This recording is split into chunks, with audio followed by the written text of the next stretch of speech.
The beginning was kind of limited user base. Very limited, oh yes, indeed. One of the big breakthroughs came in 1987 when I taught a doctoral program for all the Scandinavian PhD students, Sweden, Finland, Norway, Denmark. They all came to Oslo for a weeks-long course. None of them had ever seen live econometrics. So they'd never seen somebody actually sit at the computer and say, right, we've now done this Monte Carlo. Who would like to choose the next parameter value, feed it in, and then rerun it and show them what the impact was? They're absolutely baffled that you could do that live. And likewise with estimating the models. Again, there's a very good joke attached to this because, of course, the problem there wasn't the computer. It was conveying it to a screen, right? So you had this glass plate and you sat it on top of an overhead projector and you connected the glass plate and the overhead projector did it. But overhead projectors get hot and the glass screen started to melt and the picture began to disappear. And we ended up searching for matchboxes all over the building and all sorts of people so we could put piles of matchboxes and keep sitting the glass plate higher and higher. And it worked. We did manage to get through the whole course. And after that, they all wanted copies of PcGive, PcNaive. And that was when the first big dissemination occurred. Dissemination started with students more than with colleagues. Oh, yes. Oh, come on. You must remember Bohr's quote. When asked, when will quantum mechanics be adopted, he said, one funeral at a time. Conservatism is staggering. I mean, it really is staggering. And the disbelief that you could even do these things.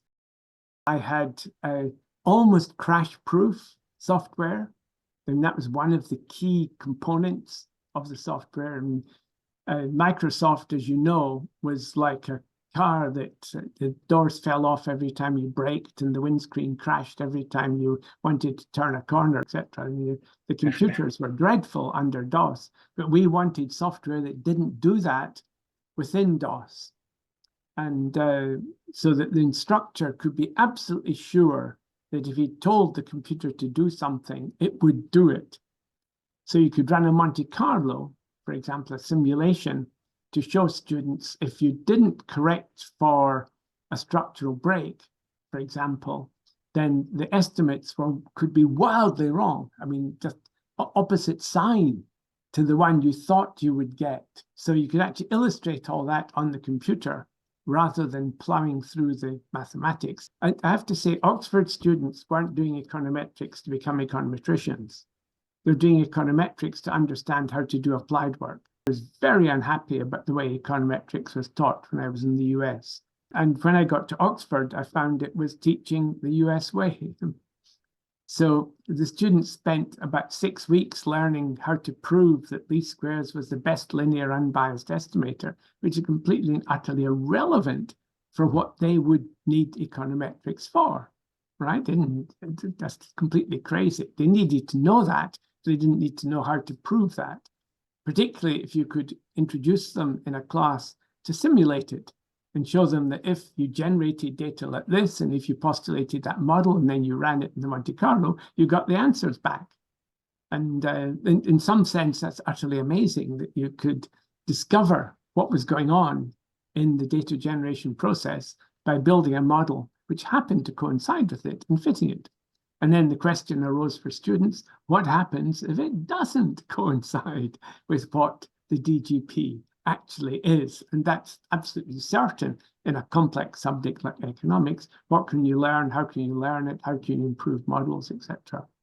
How did this arrival of the computer in Oxford affect the development of econometrics at this very particular period? Not at all, I don't think. Not until I had a fully working menu-driven version, which was about version 4. And then it began to affect it in quite a number of ways. First of all, I could, when I was editor of the Oxford Bulletin of Economics and Statistics, and I could request people who sent empirical work to send their data in ASCII, which was always readable by a computer. I could then convert that to the kind of data that my PcGive could read, and then I could run their model. And then I could tell them, hang on, this model fails a test for whatever, autocorrelation, heteroscedasticity. You better fix it before we'll publish it. And I think most authors were quite startled that I could, because it's menu-driven, it's really easy to do these sorts of things. Whereas in a mainframe, I couldn't imagine how long it would take you to try and get that data onto a mainframe computer, get time to run it, get the results back. I had them on the screen in front of me within minutes. And so we began to actually change the quality of empirical research very quickly. And many of the people whose work we criticized came back with better work and then asked if they could have copies of the program. So it began to spread. So quite quickly, in fact, by 1989, I'd written a kind of machine learning approach, which when the first 5 or 6 people got it, they hated it. They felt that I was de-skilling them, removing their the art of econometrics by this thing. And actually, I dropped it because of the antagonism it created. When we first got autometrics, I thought it really did solve Keynes' objections to econometrics. And we went through all of Keynes' objections. We showed we could satisfy them all, including his, if you get 20 translators, would they all come up with the same answer? And they did. You got 20 econometricians analyzing the data, would they all come up with the same answer? He said they've come up with 22 answers. Well, with autometrics, if you gave the same starting point and the same significance level, you'd get the same answer. Right? Everybody would get the same answer. We thought, that's it. We've really solved the problem of proliferation.